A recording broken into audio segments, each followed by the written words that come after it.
What do we currently have growing out here in the big garden in North Texas in April? I'll show you. Let's go.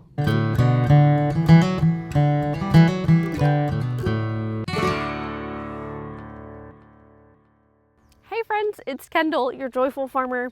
I'm out here in the big garden today, and I just wanted to walk around and share with you what we've got growing here in April in North Texas. So this space is just under a half an acre that we grow on out here in the field. We're in zone 8A, 8B, kind of on the border there. And our winters are fairly mild, and we've been able to overwinter a whole lot of flowers this year.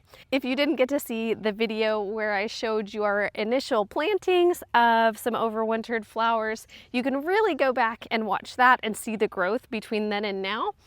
At this point, we finally have a whole lot of things starting to bloom. It's looking really beautiful, and I wanted to show you what all we have blooming so far. We also have a special cattle panel tunnel that we're growing on this year that I've decided this year to turn into a food tunnel. So I'll save that for the end of the video, and you can stick around and see how I decided to set that up. So it's currently April 24th. We had so many flowers overwintering this year that I have more flowers blooming at this time than I ever have had before. And I'm really excited to show you what we've got blooming. Let's go.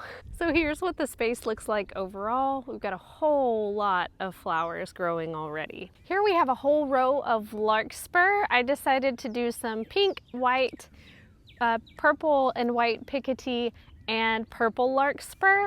I decided that I needed an entire row of it this year because I just love the way that it grows so easily and overwinters here in North Texas.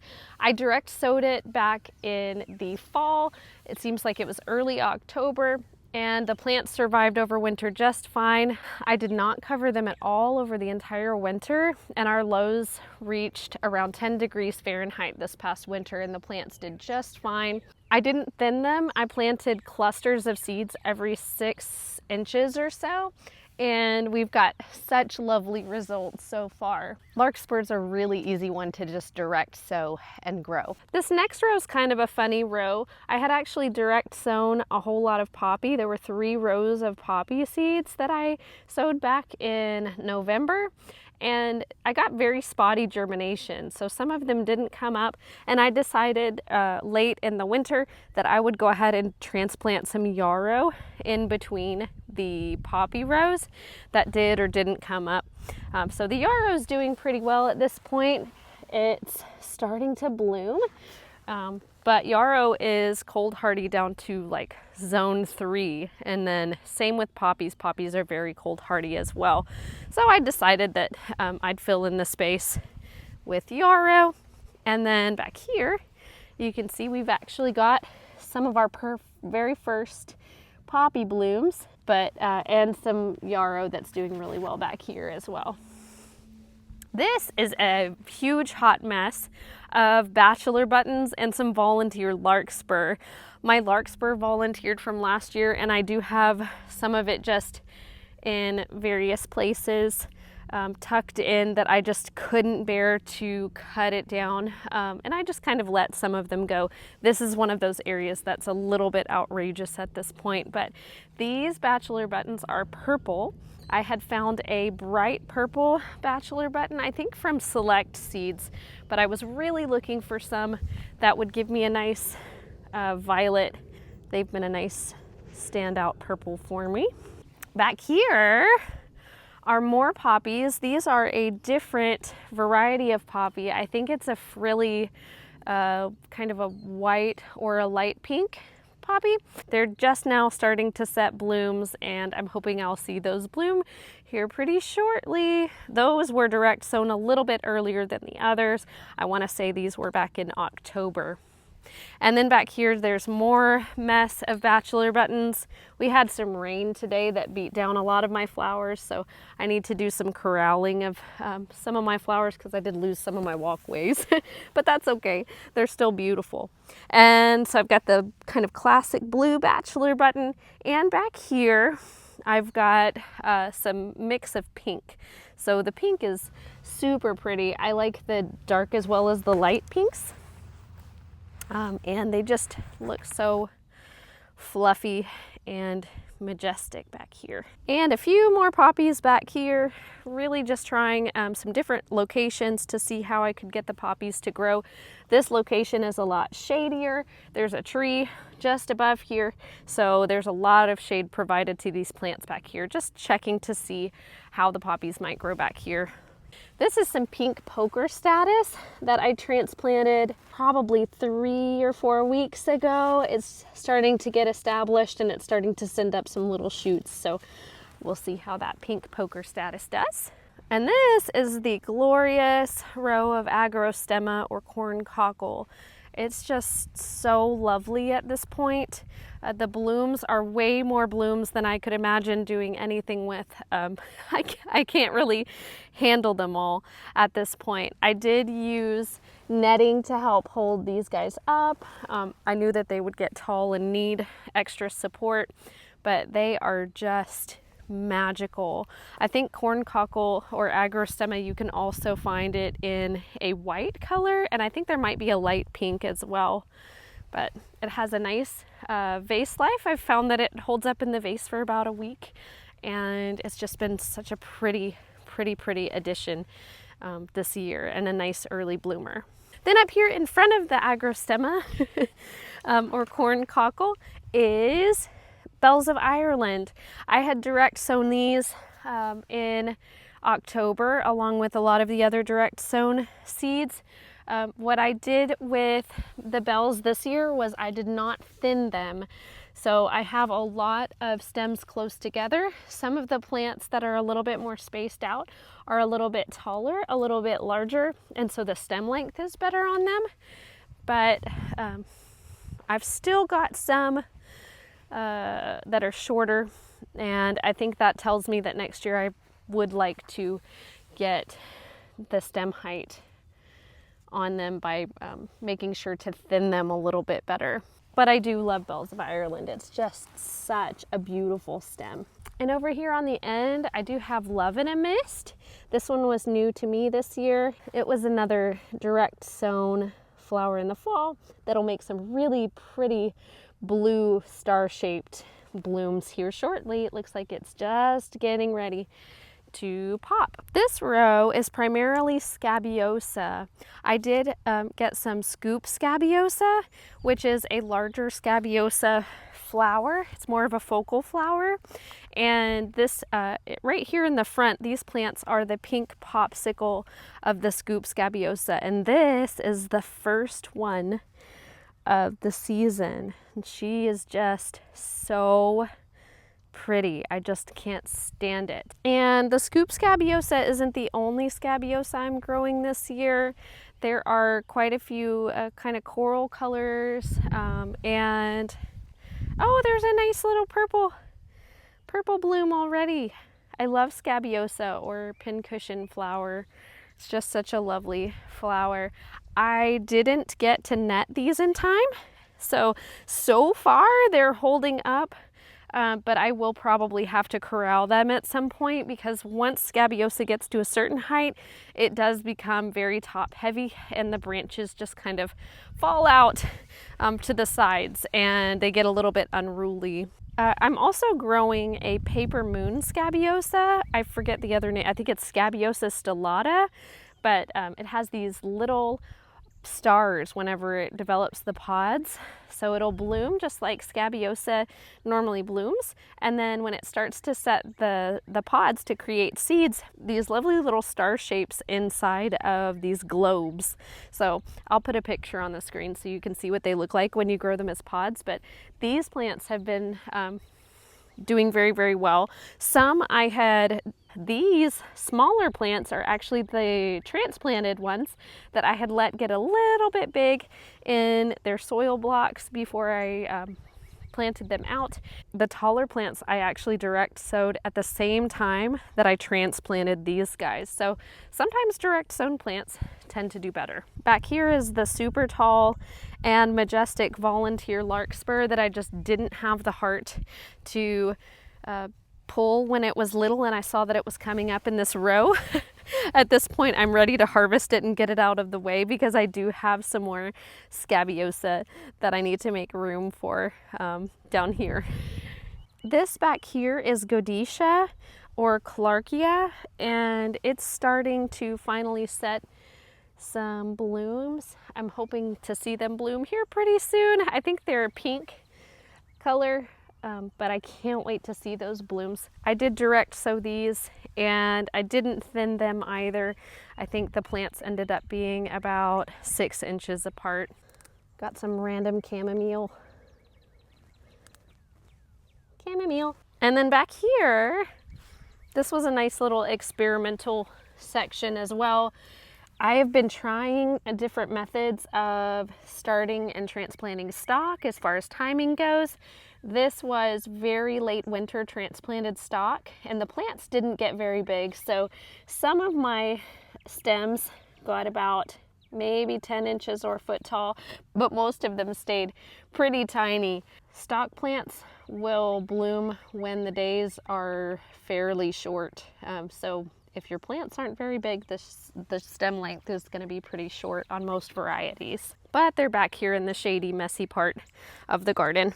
Over here we have our blackberry trellis with our 3rd year blackberries, and it's pretty well loaded down this year. There's some nice new green growth. You can tell those will be the canes for next year. And the berries are starting to weigh down the branches quite a bit. I've really liked this structure, the double cattle panel for the blackberries. It's been working really well to support them. And then also in this row is some statice that is growing a little bit unwieldy at this point, but we've got some really lovely purples, lavenders, and whites. I'm gonna need to corral these as well. I don't love to grow statice through the netting just because it makes it super hard to harvest, and statice in general stays pretty upright unless the plants get really big and there's a heavy rain like there was this morning. So what I'll do is I'll get some plastic stakes or some T-posts, and I'll just post them every so often, and I'll get some twine and corral them so that they're a little bit more upright and I have all of the flowers nice and pretty. I do love statice though. It's such a nice flower. In this section I had lots of stock that I had overwintered, and stock is hardy down to zone 8, so it was a little bit tough to keep them alive through some of those extra cold temperatures that we had. I did have to be careful about giving them a lot of row cover, but I did get some nice stems out of some of the stock that the plants were larger and I overwintered them. And now most of them are all pulled up, and I've got some sunflowers growing in here as a succession. This is some of the bupleurum that I have. Some of the bupleurum was overwintered, and I planted it out in October or November, and there's another section of it on the other side that I planted early spring, so it was like late winter, early spring. But aren't they such pretty plants? They look like just little nodes of sunshine. This is white dill or Ami, and I transplanted these in the fall. I probably had them spaced 9 inches apart, and they're finally starting to get tall enough to give me blooms. That's our first one right there. Very first one. I love the movement of them. They're so sweet and delicate.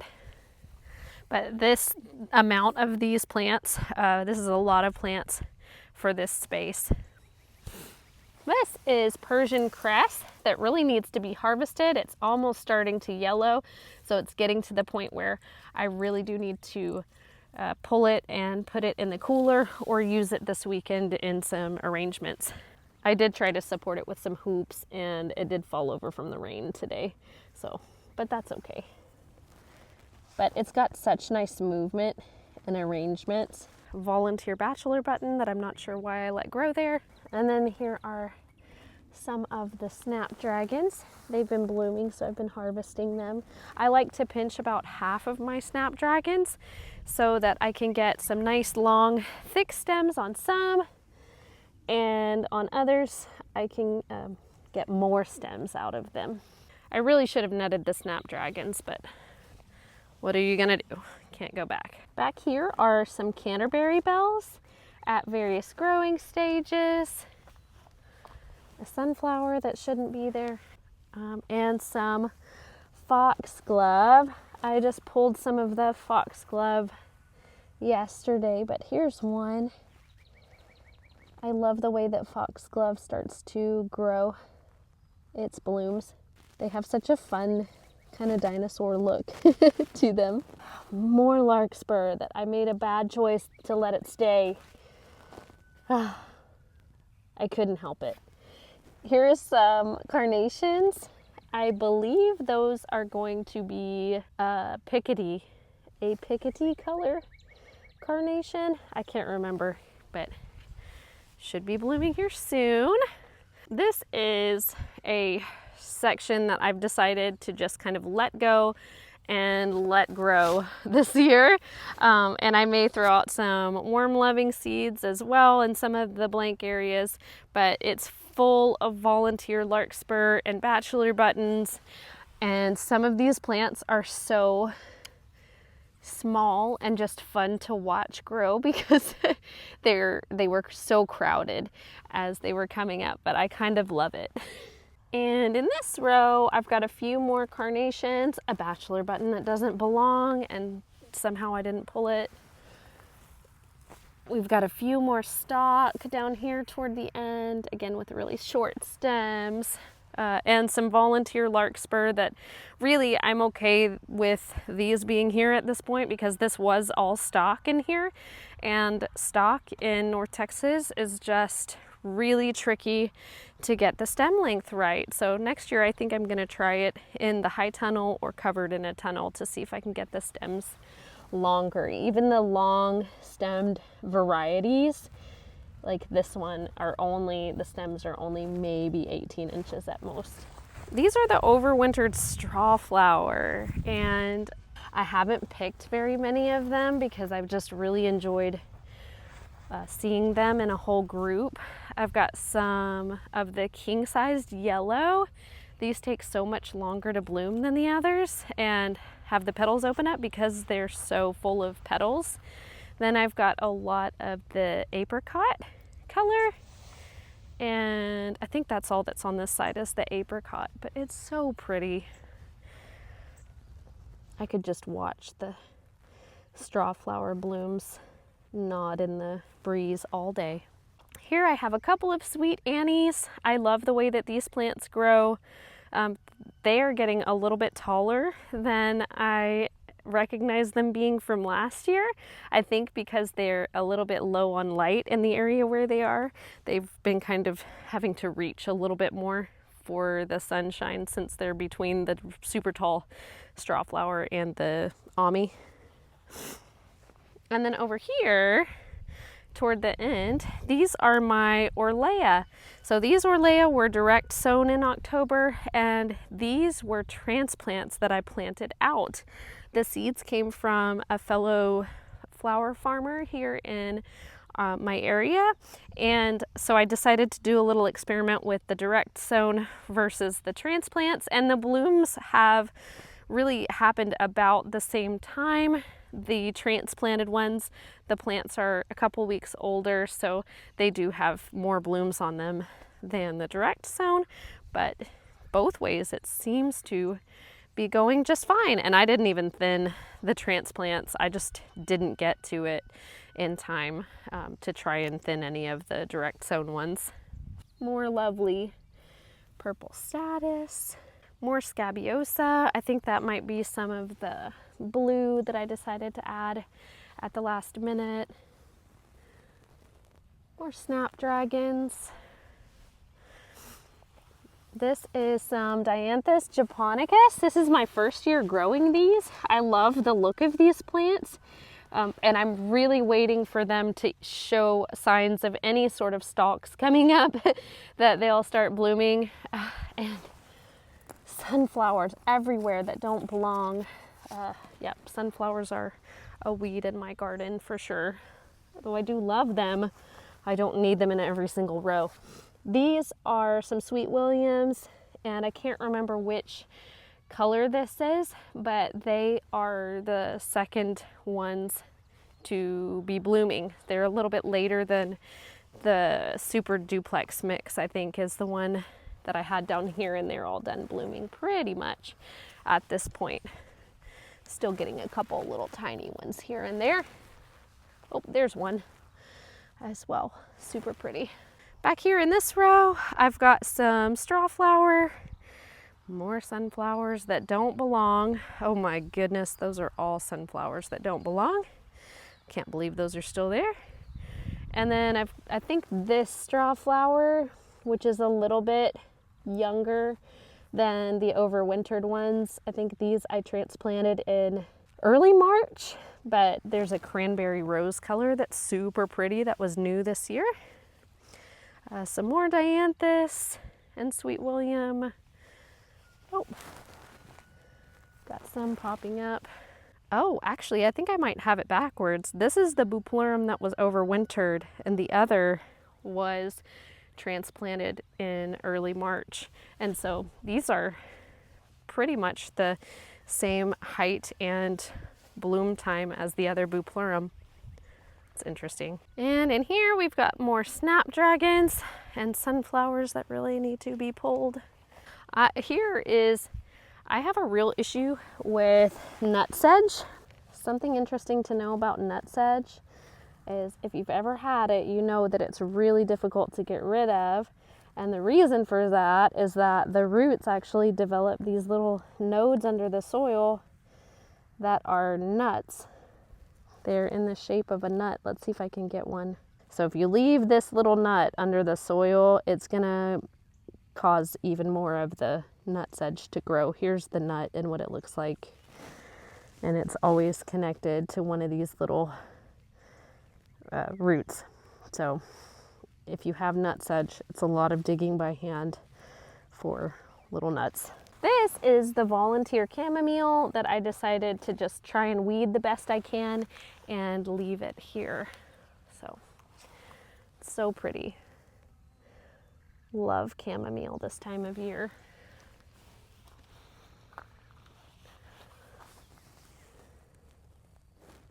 This is a very embarrassing section of the garden because it really needs to be weeded, but this is some more yarrow that's been planted and a whole bunch of pigweed that needs to be pulled. So at this point, it's kind of past the point of being taken care of with the loop hoe or any sort of hoe. I'll just have to come through and pull it all, but yay, we've got little yarrow blooms. Lots of different colors of yarrow this year. Some more Scabiosa of some sort. This is Carthamus or safflower, and I'm growing the orange and also the white this year. I don't remember which this is. We'll find out when it blooms, but it makes a perfect little starter structure as greenery for a bouquet. They're really lovely little plants, and it's just a one and done flower. Comment below if you know what this volunteer is. I'll have to move it in the fall. Some sunflowers. We've got sunflowers in succession this year. My goal is to grow 400 a week. If I could do more, I would, but I think 400 a week is a good goal. And we actually have had sunflowers now since the very beginning of April. They started to try and bloom. So that's the Vincent's Choice back here. And then we've got the white.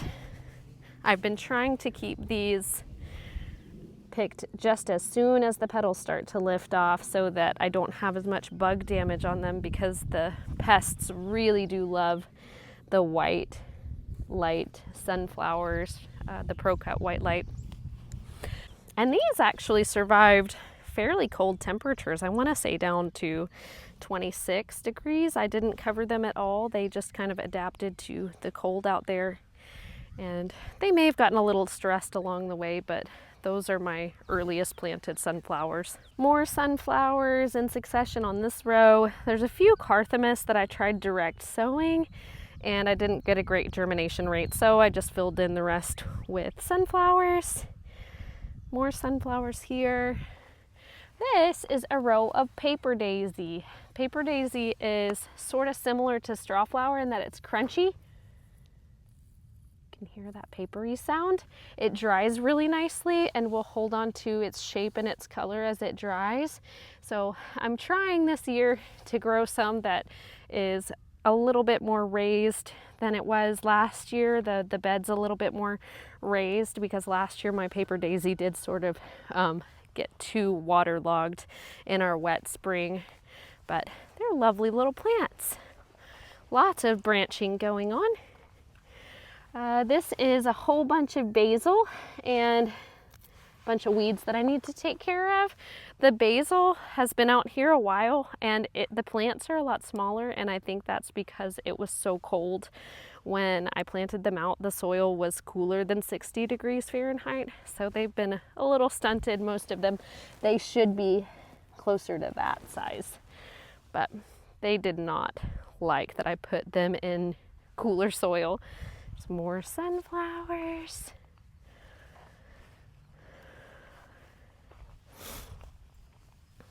More sunflowers.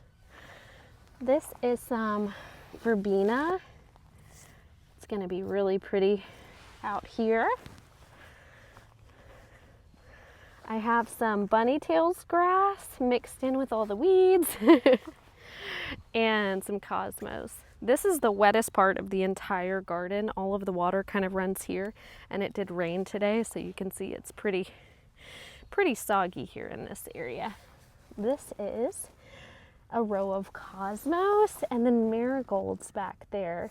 These cosmos I just got done picking the first blooms off of because I failed to pinch the plants when they were young. I just kind of let them go, but they are starting to bloom. There's quite a few pretty ones. Trying to grow the more ruffled looking blooms this year. The doubles are super pretty, so trying to kind of focus on those. Back here are more marigolds. This is, I think, a giant gold, cocoa gold, maybe. There's in here the white swan bobtailed marigold. Trying that one for the first time this year, and so far it's looking really nice. The first blooms are a little bit smaller, but as the plants grow, the blooms will get larger. They look so perfect. Then down here toward the end, I've got some Nocento lime green. So both of these, the white swan marigold and the Nocento, are they don't have as much of a marigold scent as your typical marigolds. Down here on this row, I do have some areas that have the Bio 360 plastic mulching on them. Just experimenting with different ways of managing weeds, doing some more just trying to hoe some areas regularly with the bare soil versus the Bio 360 mulch. And I really do like the biodegradable mulch for just the simplicity of it.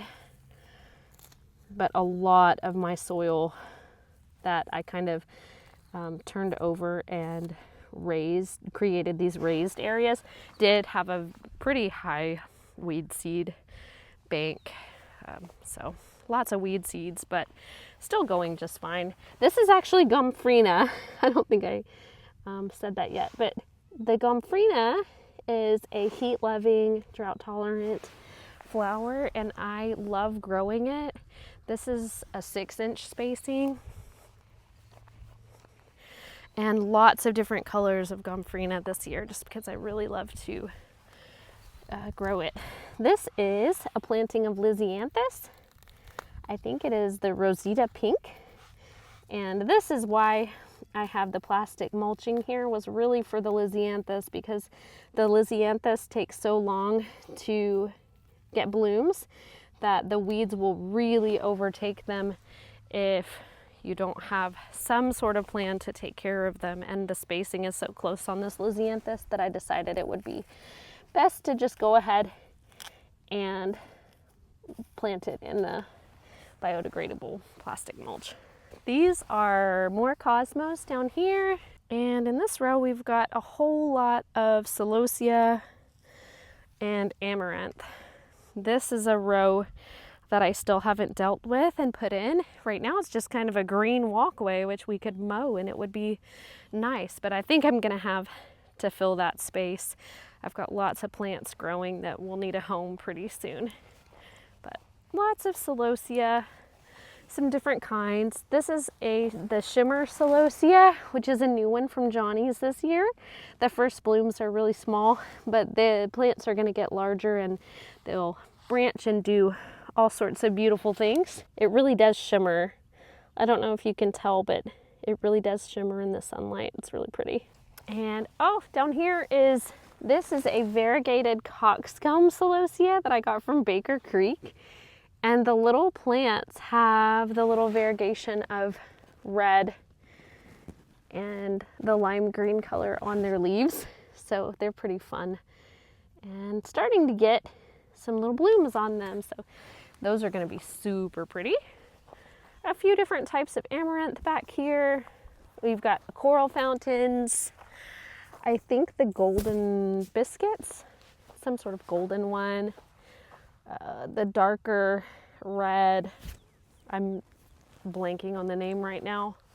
Actually, that might be the dreadlocks amaranth is in here somewhere as well. But yeah, there's that dark red. And some more celosia for good measure. A spot for a little bit more of something. Sunflowers. This is mountain mint that overwintered, and I actually mowed it down completely and we covered it with a tarp because we were trying to get rid of some of the weeds, which we did get rid of some back in the fall. And you can see it's filling with weeds again, but the mountain mint smells really nice and it makes really lovely flowers. And the second year, which is going to be this year for this mountain mint, it's supposed to have really nice long stems for arrangements and bouquets. This row is the magical row of zinnias, some that I've transplanted just recently, but lots of really pretty colors. There's the queen lime red, giant yellow. I think this is the envy, some sort of lime green.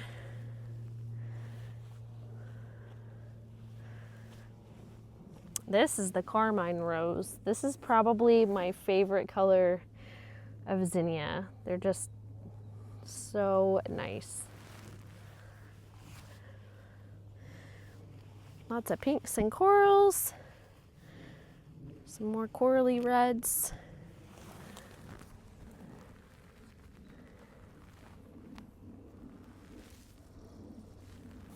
Queen lime orange.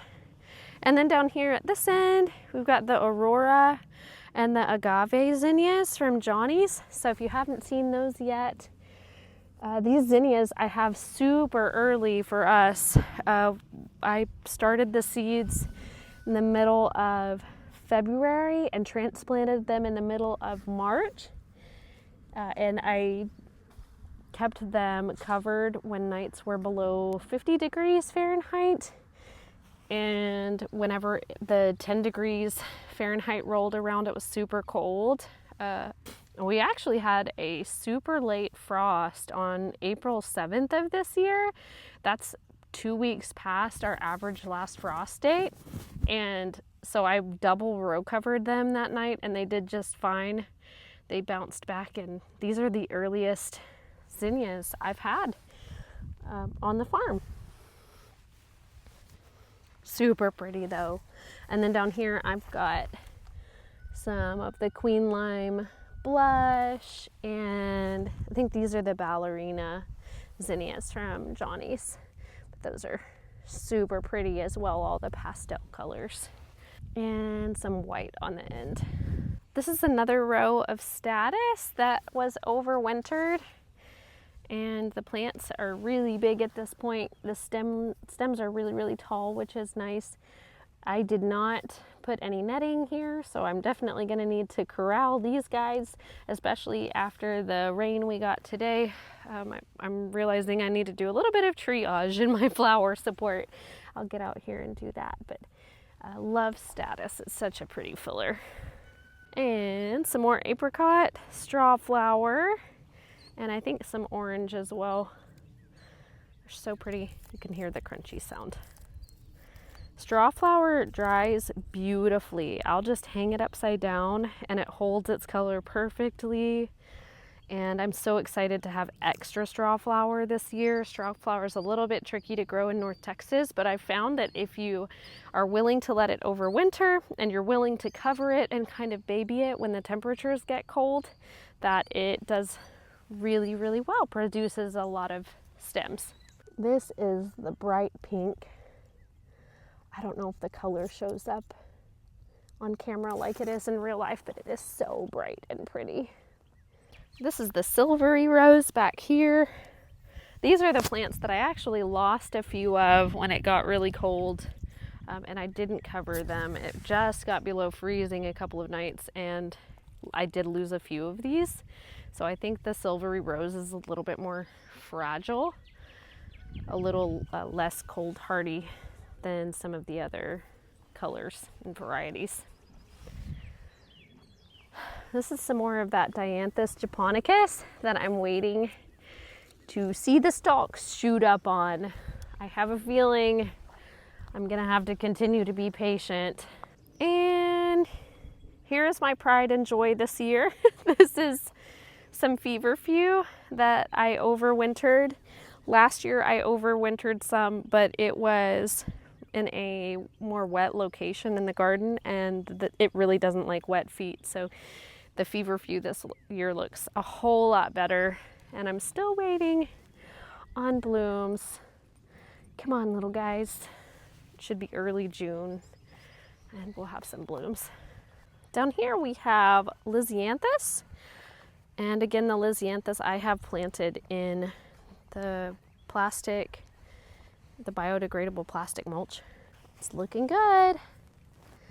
Some of them looks like that might be a flower bud. I believe it is. That makes me happy. And over here, this, last but not least, is the cattle panel tunnel. So we've got two sections of the cattle panel going across that's kind of broken up in the middle. This is the grapevine side. I have one grapevine that produced one grape last year. They're like 4 years old, and I didn't prune it properly the first few years. So I'm hoping that I get some grapes off of this one this year, but this one has tons of grapes on it already. Yeah, lots of grapes on that one. But this is going to be the food tunnel this year. I still have some spaces to plant on this side. Ooh, my little plants got waterlogged out here from the rain. But here's my cattle panel side that's already planted with food. Super excited to see this grow this year. I've put so many plants out already, and some of them are a little close together, and we're just gonna let them do their thing. I've got peppers along this side, and they're right next to the cattle panel, so they'll have a space that I can tie them if they need extra support. I've got purple basil on the outside of the peppers. I've also got cucumbers on this side, a lot of Armenian cucumbers, some striped ones and some of the lighter green ones. And then I've also got squash down toward the end. And with the squash, what I decided to do is I decided this year to try lime basil around the squash. So I basically have lime basil planted every 6 to 9 inches all the way around the squash, just to see if I could deter the squash bugs. I have tried marigolds. I have tried just regular basil to see what it would do. And for the most part, the squash bugs are only deterred so long before they'll come and get my plants. But I do have the squash with the lime basil planted down here. And then I do have a couple of tomato plants just kind of randomly in here. This is the Uluru ochre, which is more of a dwarf tomato plant. So it'll stay kind of small on the inside of the tunnel. And then I do have watermelon. So what's going to be fun on this side is that the watermelon I'm going to train to just go across in the middle of the walkway, and I'm just going to have to learn to walk around the watermelon on the inside of the cattle panel. And then on this side I have tromboncino squash along the outer edge, and then I've got more tomatoes, another dwarf tomato, and then ground cherries all along the inside. So we'll have watermelon and ground cherries filling this whole space. We'll have tromboncino squash going all the way across the cattle panel, and hopefully the tromboncino squash will have no squash bug damage because the squash bugs tend to not like it at all. And then I do have some sweet peas planted on the inside of both sides of the cattle panel. Sweet peas in North Texas, not snap peas, but sweet peas, the flower, they do not love our heat. So they will only last so long in the spring before they give up. And I'm just gonna go ahead and try them.